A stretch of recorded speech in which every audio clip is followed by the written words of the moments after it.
സാറേ, സമൂഹ മാധ്യമമെങ്ങും ഡ്രൈവർ യദുവിനെ പിന്തുണച്ചുകൊണ്ടും ആര്യ രാജേന്ദ്രനെ എതിർത്തുകൊണ്ടുമാണ് അഭിപ്രായങ്ങൾ ഉയർന്നു വരുന്നത്.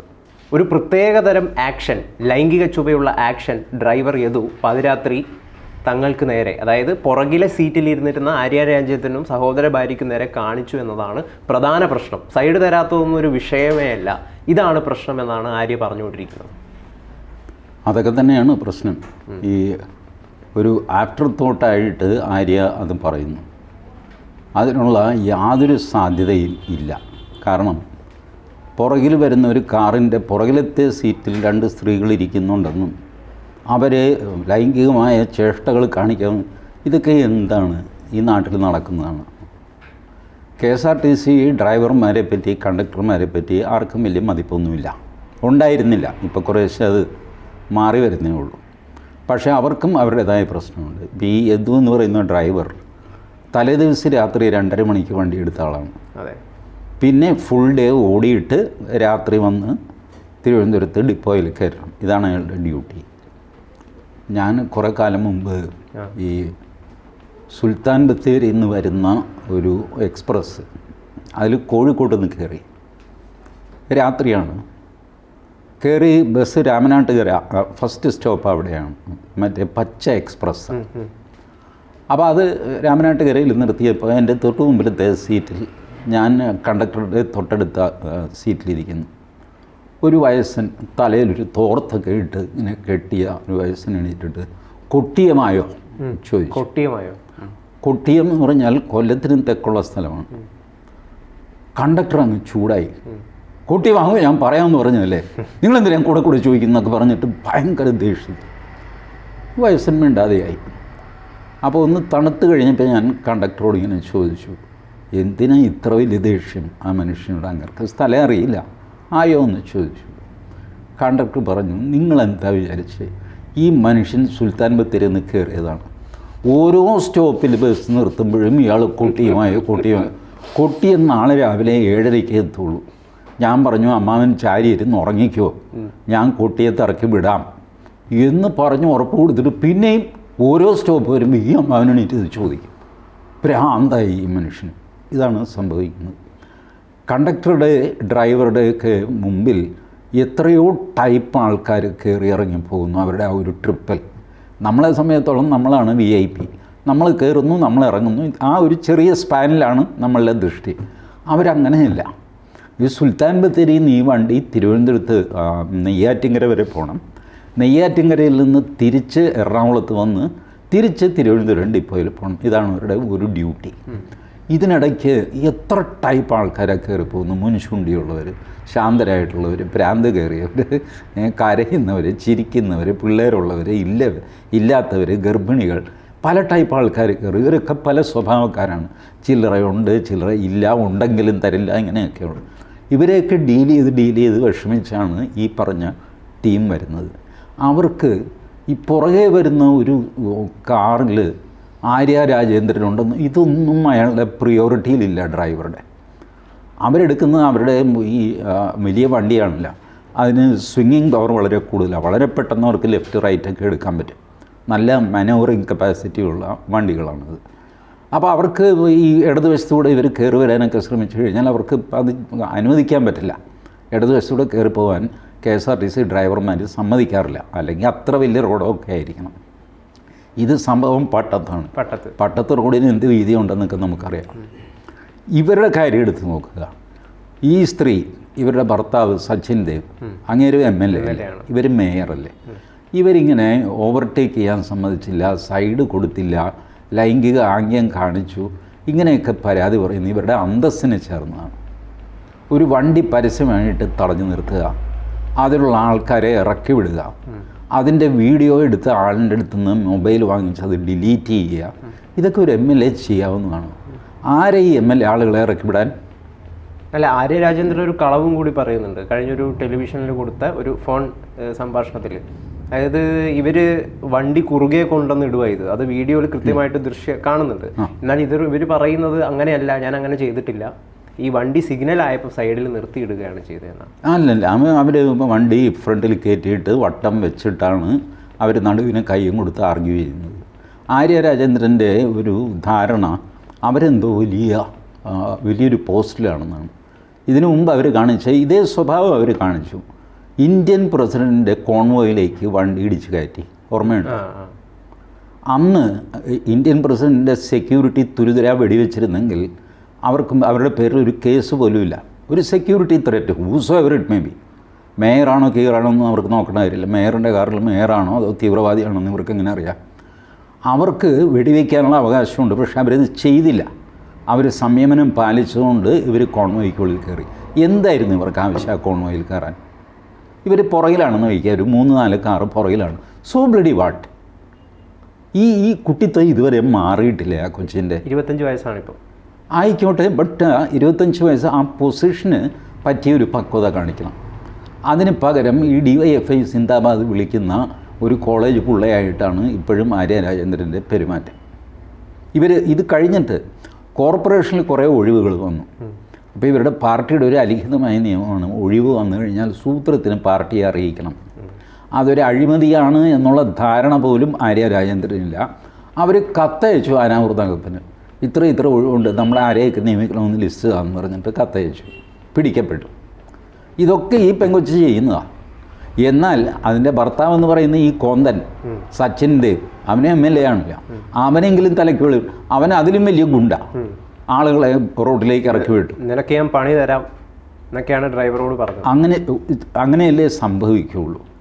സാധാരണ ഇതിനൊരു ഡ്രൈവർ 2 സ്ത്രീകൾ തട്ടിക്കയറി കഴിഞ്ഞാൽ ഡ്രൈവർ അങ്ങ് വിട്ടുകൊടുക്കും. ഇന്നത്തെ കാലത്ത് പഴയ ഡ്രൈവർമാരാണെങ്കിൽ പോട്ടെ എന്ന് വയ്യ. ഇന്ന് അങ്ങനെയല്ല, അവർ വിട്ടുകൊടുക്കും. ഇത് ഡേഞ്ചറാണ്, സ്ത്രീകളാണ് എന്നറിയാം. അല്ല, ഡ്രൈവർ അത് മാത്രമല്ല, നിങ്ങൾ ശമ്പളം തന്നിട്ട് സംസാരിക്കുന്നു പറഞ്ഞു. അധിക പ്രസംഗമാണല്ലോ, ആർക്ക് സ്വാഭാവികമായിട്ട്. അതെ, ശമ്പളം ചോദിക്കുന്നത് വലിയ കുറ്റമല്ലേ? അതെ. നിങ്ങളെ ഞാൻ കാണിച്ചത് നിങ്ങൾക്ക് ചെയ്യാൻ പറ്റുമെങ്കിൽ 1 മാസത്തെ ശമ്പളം പെൻഡിങ് ആണ്, ഒന്ന് മേടിച്ച് തന്ന അയാളും പറഞ്ഞു. അതിലൊരു തെറ്റുമില്ല. വാസ്തവം പറഞ്ഞാൽ ആ കുട്ടിയെ മേയർ സ്ഥാനത്ത് നിന്നും മാറ്റേണ്ടതാണ് CPM. കുറച്ച് തലയ്ക്ക് വെളിവുള്ള പക്വതയുള്ള ആരെങ്കിലും വയ്ക്കുക. അല്ലാതെ ഈ മേയറാണെന്നും പറഞ്ഞ് ആൾ കളിക്കുക, ഓവർടേക്ക് ചെയ്യാൻ പോവുക, സൈഡ് തന്നില്ല എന്നൊക്കെ പറഞ്ഞിട്ട് ബഹളം വയ്ക്കുക. ഇതൊക്കെ ഒരു സാധാരണ പിള്ളേർക്ക് ഒരു 10ാം ക്ലാസ് 12ാം ക്ലാസ് ആകുമ്പോൾ തന്നെ ഈ സ്വഭാവം മാറുന്നതാണ്. 12ാം ക്ലാസ് വരെയൊക്കെ ഒരു വാശിയൊക്കെ തോന്നും. നമ്മൾ ബൈക്കിൽ പോകുമ്പോൾ വേറൊരു ബൈക്ക് നമ്മളെ ഓവർടേക്ക്, അവൻ അങ്ങനെ വിടണ്ടെന്നൊക്കെ പറഞ്ഞു. പിന്നെ നമുക്ക് മനസ്സിലായി അവനെന്തോ അത്യാവശ്യമുണ്ട്, അവൻ ഓവർടേക്ക് ചെയ്ത് പോയി, അതുകൊണ്ട് ഇതാ. അത് നമ്മളവിടെ ചെറുതാകുന്നൊന്നുമില്ല. അയാൾ അത്യാവശ്യം നമ്മൾ പിന്നെ നമ്മൾ ചെയ്യുന്നത് എന്താ, നമ്മൾ മാറിക്കൊടുക്കും. ഒരാൾ പാഞ്ഞു വരുന്ന കണ്ടു കഴിഞ്ഞാൽ നമ്മൾ സൈഡ് കൊടുക്കും, അയാൾ പൊക്കോട്ടെ, മരണാവശ്യമായിരിക്കും, ഹോസ്പിറ്റലിൽ പോകുമായിരിക്കും, എന്തെങ്കിലും ആയിരിക്കും.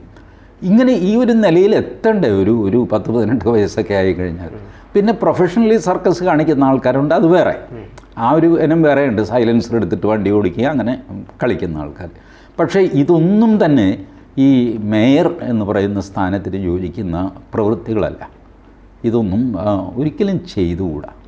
ഞാൻ കുറേ കാലം മുമ്പ് ആൻ്റണി പ്രതിരോധ മന്ത്രിയായപ്പോൾ ഈ പോലീസുകാർ വഴിയിൽ കാത്തു നിൽക്കുമല്ലോ, പ്രതിരോധ മന്ത്രി വരണമെന്ന്. രാവിലെ മുതൽ ഇവർ കാവല. ഉച്ചയ്ക്ക് 12-12:30 ആയിട്ടും പ്രതിരോധ മന്ത്രി പോയില്ല. ഇപ്പോൾ എറണാകുളത്ത് എവിടെയോ ഒരാൾ വയർലെസ്സിലൊരു പോലീസുകാരൻ ഇയാളെ കെട്ടിയെടുത്തില്ലേ ഇതുവരെ എന്ന് ചോദിച്ചു. ഇത് അയാളുടെ അബദ്ധവശാൽ അയാളെ നോബ്, ഈ 2 പേര് സംസാരിക്കാനൊരു നോബുണ്ട്, എല്ലാവരുമായിട്ട് സംസാരിക്കാൻ നോബുണ്ട്. ഈ നോബ് അയാൾ തിരിച്ചില്ലായിരുന്നു. അത് എല്ലാവരുമായിട്ടും സംസാരിക്കുന്ന പൊസിഷനിൽ കിടക്കുകയാണ് നോബ്. അപ്പോൾ ഈ എല്ലാ വയർലെസ്സിലും, സ്റ്റേറ്റ് പോലീസ് ചീഫിൻ്റെ വയർലെസ്സിൽ വരെ ഇത് കേട്ടു ഇയാളുടെ ഡയലോഗ്. അത് അപ്പം തന്നെ TV-യിൽ ഫ്ലാഷൊക്കെ ആയി. ആൻ്റണി എന്ത് ചെയ്തു? ആൻ്റണി പറഞ്ഞു, ആ പോലീസുകാരൻ്റെ പേരിൽ ഒരു നടപടി എടുക്കരുത്, എനിക്കറിയാം അവരുടെ ഡ്യൂട്ടി എന്താണെന്ന്. അയാൾ രാവിലെ 7 മണി മുതൽ കുറ്റി തറച്ച പോലെ നിൽക്കുക കേന്ദ്ര പ്രതിരോധ മന്ത്രി വരാനായിട്ട്. മണി 12:30 പ്രാന്താകാതിരിക്കുക ഒരു മനുഷ്യന്. ഇങ്ങനെ നിന്ന് അവസാനം ശപിച്ചിട്ടാണ് ഇയാളെ കെട്ടിയെടുത്തില്ല ഇതുവരെ എന്ന് ചോദിച്ചത്.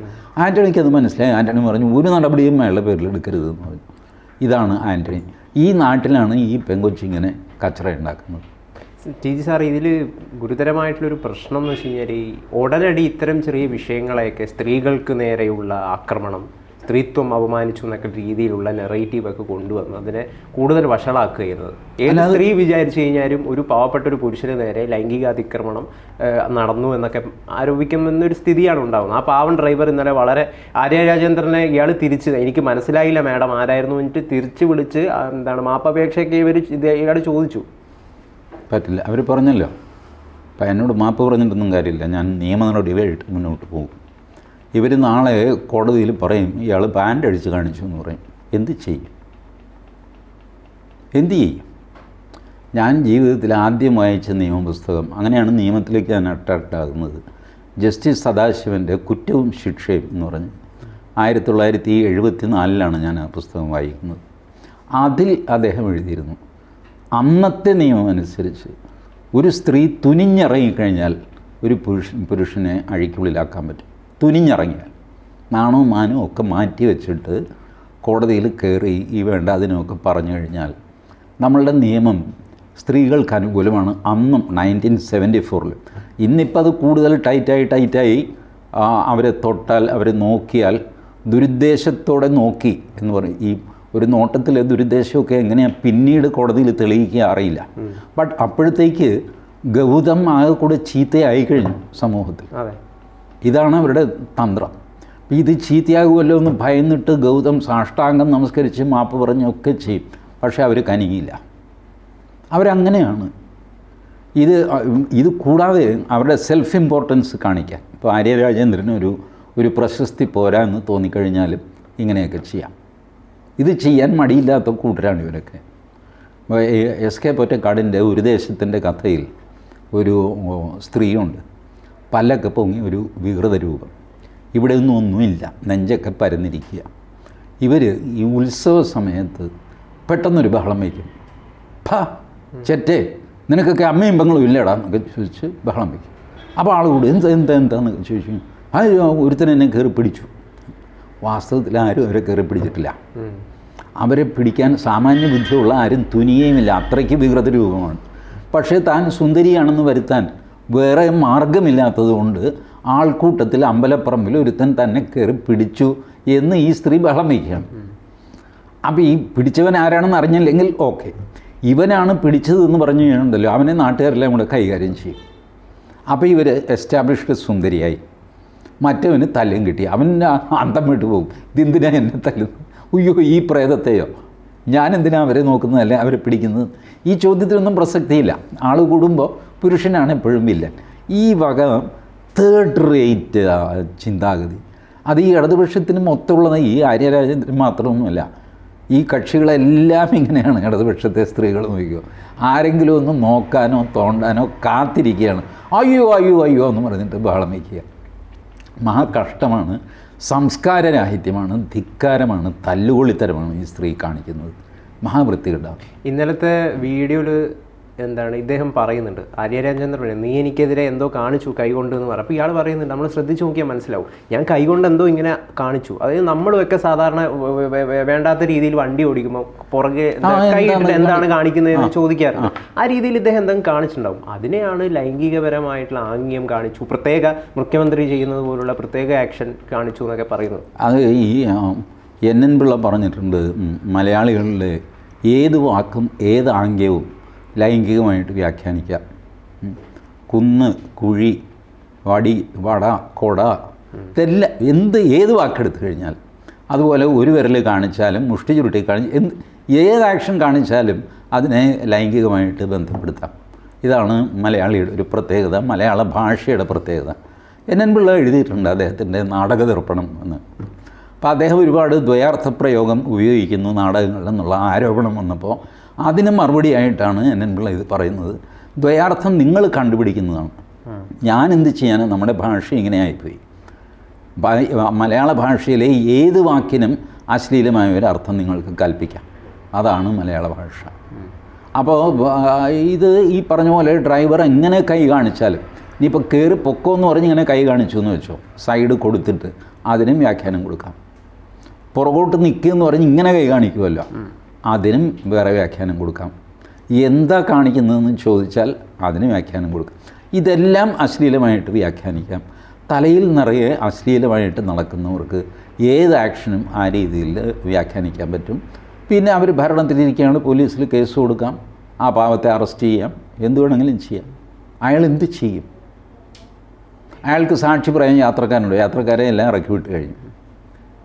എന്തായാലും നിയമം വഴി പല രീതിയിലുള്ള നടപടികൾ എടുക്കാം. അതിനൊന്നും തുനിയാതെ റോഡിൻ്റെ കുറുകെ വണ്ടി നിർത്തിയിടുക ആര്യ രാജേന്ദ്രൻ ചെയ്ത തെറ്റാണ്, അല്ലെങ്കിൽ ആ വണ്ടി വാഹനം ഓടിച്ച ആൾ ചെയ്ത തെറ്റാണ്. മാത്രമല്ല യാത്രക്കാരെ വഴിവക്കിൽ ഇറക്കി വിടുക, ഡിപ്പോയിൽ എത്തിയിട്ട് ഇവർക്ക് വേണ്ട നടപടികളൊക്കെ സ്വീകരിക്കായിരുന്നു. അപ്പോൾ ആര്യയും ഇവിടെ കുറ്റക്കാരിയാണ്. ആര്യ മാത്രമാണ് കുറ്റക്കാരി, ആര്യ മാത്രമാണ്. ഈ പൊതുപ്രവർത്തകർ പാലിക്കേണ്ട ഒരു മര്യാദയുണ്ടല്ലോ. സാധാരണയിൽ ഇത്തരം ട്രിവിയൽ ഇഷ്യൂസ് കുത്തിപ്പൊക്കുക പൊതുപ്രവർത്തകരുടെ സ്വഭാവമല്ല. വേറെ എന്തെങ്കിലും കാരണവശാൽ ഒരാൾ ചീത്ത പറയുകയോ പിടിക്കുകയോ ചെയ്തു കഴിഞ്ഞാൽ പോലും പൊതുപ്രവർത്തകർ സാധാരണ ചെയ്യുന്ന അത് പോട്ടെ എന്ന് വേണ്ട പോട്ടെ എന്ന് പറഞ്ഞുകൂടുക. കാരണം ഇതൊക്കെ നിസ്സാര സംഗതികളാണ്. ഇത് വലുതായി കഴിഞ്ഞാൽ ചീത്തയാവുന്നത് ഇവരുടെ പൊളിറ്റിക്കൽ കാരിയറാണ്. ആര്യ ഇപ്പം തന്നെ ഒരു വഴക്കാളിയും ബഹളക്കാരിയും അഴിമതിക്കാരിയും ഒക്കെ ആയിട്ട് അറിയപ്പെടുന്നു. അതിൻ്റെ കൂടെ ഈ സംഭവം കൂടെ വരും. പൊതുവേ അടുത്ത തെരഞ്ഞെടുപ്പൊക്കെ വന്നു കഴിയുമ്പോൾ ആ പെങ്കൊച്ച് ശരിയല്ലെന്ന് എന്ന് ആൾക്കാർ പറയാനിടയാവും. ഇത് ശ്രദ്ധിക്കേണ്ടത് ആര്യയും ആര്യയുടെ ഭർത്താവ് MLAയും കൂടെ ആയ സച്ചിൻ ദേവുമാണ്. പക്ഷേ അവരിപ്പോൾ ചെറുപ്പത്തിൻ്റെ ചോരത്തിളപ്പിൽ ആരെയും വെല്ലുവിളിക്കാം എന്നൊക്കെ പറഞ്ഞ് നടക്കുക. എന്ത് ചെയ്യാൻ പറ്റും, വരുന്നത് വരട്ടെ. എന്തായാലും യദുവിന് എല്ലാവിധ പിന്തുണയും ABC അറിയിക്കുന്നു. തീർച്ചയായും. കൂടുതൽ വാർത്തകളും വിശേഷങ്ങളും നിങ്ങളിലേക്ക് എത്താൻ ABC മലയാളം സബ്സ്ക്രൈബ് ചെയ്യുക, ബെൽ ബട്ടണും അമർത്തുക.